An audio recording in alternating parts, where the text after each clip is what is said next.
Hello, my dear friends. Today I want to talk about the 10 things you should do as an entrepreneur every single day. The hardest thing about being an entrepreneur is just staying on top of everything. Making sure that your day-to-day tasks get accomplished, planning for the future, working on maybe big projects that you have coming up, doing the actual work for any clients you may have. It's just a lot to manage. The best way to get it all done is to do these 10 things to help skyrocket your productivity so that you actually can get it all done, or at least the things that matter the most from day to day. Thank you again so much for joining me. If you are new here, I'm Jen, single mom, artist, and entrepreneur, and this channel is all about helping you build a life that you love and doing it all on your own. So as an entrepreneur myself, I actually have 3 businesses that I am actively working currently, and it is a lot. It is a lot to manage 3 different businesses. However, by some miracle, I managed to. Does that mean that things don't fall through the cracks? No, lots of things fall through the cracks. The difference is being able to prioritize what matters the most versus the small things that maybe aren't as big of an impact. So at least if I'm going to drop some balls, hopefully the balls I drop are those little bitty ones that don't matter so much instead of those giant ones that are make or break. Today I want to tell you my 10 things that I believe every entrepreneur should do every single day. Number 1 is start with a clear plan. So I like to do this the night before or at the beginning of the week. So I tend to plan out my week on Sunday night. That's because that's what works best for me, and I will adjust it as the week goes on because things come up, things change, right? Life is fluid. So I always leave room in my schedule for changes. However, if I have a plan going into the week, then I don't get up in the morning and go, oh crap, what was I supposed to do today? Because I tell you what, I do not think my best in the morning. First thing in the morning, I struggle to get on track. So it's better for me to make that plan either the night before, or in my case, I usually do it on Sunday night. Now, if you're a person who can get up and make a list for the day and then get straight to work, awesome, do it the morning of. I don't care when you do it, but you need to make a clear plan that prioritizes the things that have to get done and the things you just like to get done. Because without a plan, you're a lost ball in high weeds, or so they say. Number 2, the second thing that I do every day, other than check my schedule for what's in my game plan, is to check all my emails. Now I have 3 different email accounts, so it's a lot of emails to check. But you never know when there might be something that came in overnight that's important. So not only are you going to check your emails, but you're going to prioritize which ones get responded to. Client emails always get an immediate response as soon as possible. Now that doesn't mean in the first 10 minutes they come in, because that's just not how life works. But the first thing I do in the morning if I have client emails is I respond to those client emails. Other business associates may get responded to immediately, or that may get put off until later in the day. Depends on what the nature of the email is and what exactly they need and how important that is in my priority list. However, income producing emails, which are emails from potential clients, are always first, period. They have to be. Any fires that need to put out, those should also be in the top tier of emails that get answered. Number 3 is to get a little bit of exercise, because it does help clear your brain. It does help kind of set you on the right path for the day. Now, I'm going to be real with you. This is a piece that I do not do well with. I struggle with working exercise into my day. I don't like to exercise first thing in the morning because I just don't feel awake enough for it yet. And I don't like to do it late at night because then I can't sleep. So this one's hard because I don't want to break my day up by exercising in the very middle of the day. But if I can start my morning off by taking a quick little walk, I will. If I can start my morning off with a quick little yoga session because I don't have immediate appointments, then I will. But it's definitely not something that I do every single day, and I kind of regret that. because I know that when I get regular exercise, my body feels better and my mind is clearer. So if you are good at getting exercise into your day every day, keep that up. And even if you're not, you should try better. I am trying to do better. Number 4 is to network.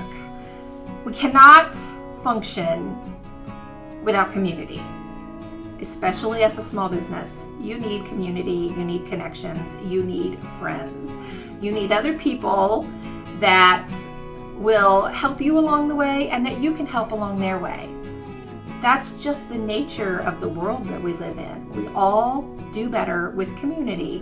What's that old saying? A rising tide raises all ships. When we do better, our friends in business do better, and vice versa. So having networking relationships with other professionals in your industry and in industries related to you is very, very important. And you should do some semblance of that every single day, even if it's just an email, just to reach out. Hey, I was thinking of you. Anything I can do to help you right now. Number 5 is learn something new. Now, I am good about this one. I am always researching a new tool that could help me with my businesses or a new way to do something, and I'm constantly trying new things. And I think that that is a real key to my success because it makes me resilient and it makes me better able to problem solve. Because sometimes something that I learned 6 months ago is suddenly really, really relevant today and can be really, really helpful today. So learn something new. I think that is a goal for life in general. Number 6 is to make sure you take breaks. Now, I said earlier that I don't like to take a break in the middle of my day to exercise. And that's because in my mind, exercise needs to be this big chunk of time. And I know that's not true. There are ways to work in small, tiny increments of exercise through the day. And that's really what I'm working on doing when I take breaks now. But a break doesn't have to be about getting exercise in. A break can just be going out to stand on your porch and breathe some fresh air for 5 minutes. A break can be getting up from your computer and walking around the block real quick, not for the exercise, but for the clarity of mind. A break can be anything you want. A break is not going to the bathroom. That's not a break. That is a biological necessity, okay? Going to the bathroom is not a break. A real break is one where you stop thinking about what you're working on for just a few minutes and just concentrate on something else, even if it's just quiet. Number 7 that you should do every single day is review your finances. You should always know where things stand. You should always know if your company is doing well or if it's doing poorly. And if you're completely disconnected from the day-to-day finances of your business or your businesses or even your personal finances, you can't be in control of what you don't have a grasp of. So absolutely every day you should be reviewing some small aspect of finances just so that you are fully aware of where things stand, because you can't make changes if you're not educated. Number 8, and this one is probably the most important one of all, and that is set boundaries with yourself. Okay, I struggle with this. You cannot work 24 hours a day. And especially if you're an entrepreneur like me that works from home, that is really tempting. It is really difficult to walk away from work sometimes. So I often will find myself back in my office at 8:30 at night, checking emails or checking on social media posts. Not that that shouldn't happen sporadically, because it should, but it's not something I should be making a conscious effort to go do when it should be time that I'm spending for myself or for my family. So set firm boundaries with yourself. If you have an autoresponder on your email that says you'll get back to somebody in 24 hours, You do not have to answer them in the first 30 seconds that they email you, especially if they email you after regular business hours. Same with social media. I know a lot of times clients will contact me via Facebook Messenger or Instagram Messenger. And that's fine. That's not my preferred way for them to communicate with me, but they do. I understand that a lot of people expect instant responses because it's social media. They can expect that all day long. I am allowed to set professional boundaries and decide that I am not going to answer work messages at 9:30 at night. And so are you. And you should. Because when you don't set those boundaries and you don't hold to those boundaries, your clients will walk all over you. They absolutely will. And it's not because they're trying to be disrespectful. It's because you haven't set a boundary, so they don't know any better. So they're just going to do it. So set firm boundaries for yourself about when you are willing to work and when you are not willing to work. Number 9 is to stay organized. And this piece can be hard because most people will say, keep your workplace neat and tidy. My workplace is never neat and tidy. Look at this desk. Cut. This desk is a mess. And it's usually a mess. And when I'm working on glass, it's even bigger mess. It's terrible. That said, I know where everything is. I know where the things that I'm working on are. Believe it or not, this desk is organized in my own way. When I think of organization, I think less of physical space and more of keeping my thoughts organized, because honestly for me that's a bigger problem. My actual surroundings, there can be paper everywhere. I usually know exactly what each paper is and where it's going to get filed, and I just haven't done it yet. Or it's sitting there to remind me to do something. That's the other piece. A lot of times I'll leave things, because if it's out of sight, out of mind. So I leave things where I can see them so that I don't forget about them. But for me, organization is more about keeping my thoughts organized and my plans organized.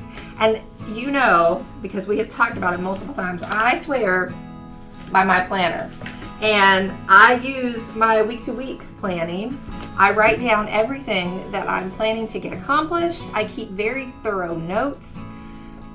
And this bad boy goes with me pretty much everywhere, because digital planners are fabulous, and I do use Notion for a lot of my planning efforts.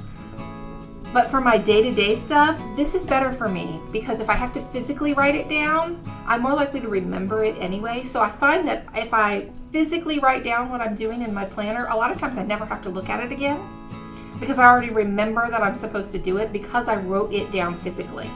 I don't have that same kind of mind-body connection with typing something into a digital planner. So I don't find that is as helpful for me in general as a written planner. But that just comes down to what style works best for you. If digital planners work really, really well for you, great, stick with it. But if you do better with something handwritten, then that matters too. I know my written planner probably feels really archaic to some people, but the truth is it just has to do with my learning style. For me, there's a mind-body connection to physically writing that cements that thing into my reality in a better way than typing it does. So it just serves me better. And it's all a question of knowing what's going to serve you best. But you need a system for keeping your tasks and thoughts and plans organized. I don't care what that looks like, but you need one. And the last one, number 10, is to spend some time every day reflecting on your progress. And when I say that, I mean looking back at what you still need to do, but also, more importantly maybe, is what you accomplished. Because by being able to reflect and say, oh, I got that one thing that was really important done today, and it's completely off my plate now, that keeps you motivated to keep going and to keep moving forward. So yes, we absolutely need to reflect for the purpose of knowing what still needs to happen, but we also need to reflect for the purpose of celebrating what we've already done. I like to do that also at the end of the month because it gives me an opportunity to sit down and write. I make a list of my victories for the month, which is just the things that I got accomplished that I'm proud that I was able to accomplish. And it doesn't matter how small they are, because victories are victories are victories, and you got to take them when you've got them. So in the end, the 10 things that are the most important things for you to do every day are the things that allow you to stay organized, prioritize your tasks, build relationships with other people, and take care of your own health and wellness. Seems pretty easy, actually. Maybe we should rename this the list of things that every human should do every day. Because really, while these absolutely apply to entrepreneurship, they also apply to everybody every day, in my opinion. I think this is just a really good framework to live by. So what do you think? Do you agree? I'd love to hear your thoughts. Please comment below. Tell me what you think. And I will see you next time.